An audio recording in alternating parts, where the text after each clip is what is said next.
Јавното предпријатие Чистота и зеленило во третиот квартал од годинава работело со добивка која изнесува 900.000 денари. Споредбено со истиот период во 2020 година добивката годинава за периодот од 1 јули до 30 септември е зголемена за околу 2 милиона денари, информира претседателката на Комисијата за финансирање и буџет Валентина Младеновска. Според извештајот за деловно финансиско работење на предпријатието, во третиот квартал од годинава и расходите и приходите на Чистота и зеленило се зголемени споредбено со истиот период минатата година.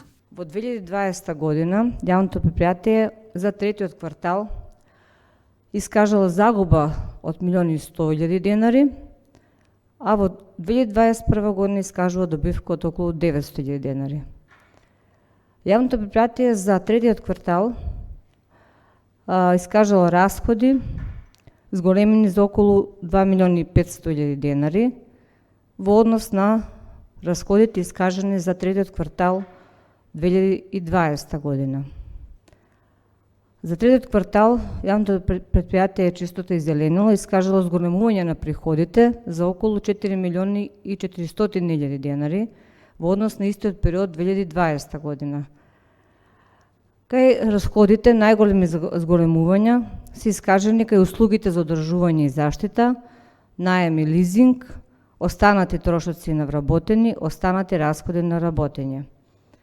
Обврските на јавното предпријатие Чистота и зеленило на 30.9.2021 година кон добавувачи се зголемени за 1.300.000 денари, а поберувањата по однос на продажба, односно давање услуги на 30.9.2021 година се зголемени за 2 милиони денари во однос на 30.9.2020 година. Би замолила во иднина за вас, како ВД директор и за останатите ВД директори и вршители на должност, ваквиве квартални извештаи да ги добиваме на време, на следната, во месецот кога ќе истече следната седница, веќе да го имаме овој извештај, за да можеме конкретно да дебатираме за тој период. Овде не се прикажани дел од дејностите на ова јавно предпријатие, како што некогаш во минатото имавме, и би замолила во наредни квартални извештаи во годишниот извештај да имаме посебни табели каде што можеме да ги видиме притходната и расходната страна на градскиот базен, приходната и расходната страна на делот за гробишта и во однос на собирање на смет. Извештајот за деловно финансиско работење на јавното предпријатие Чистота и зеленило го поддржаа речиси сите советници на последната седница на Советот.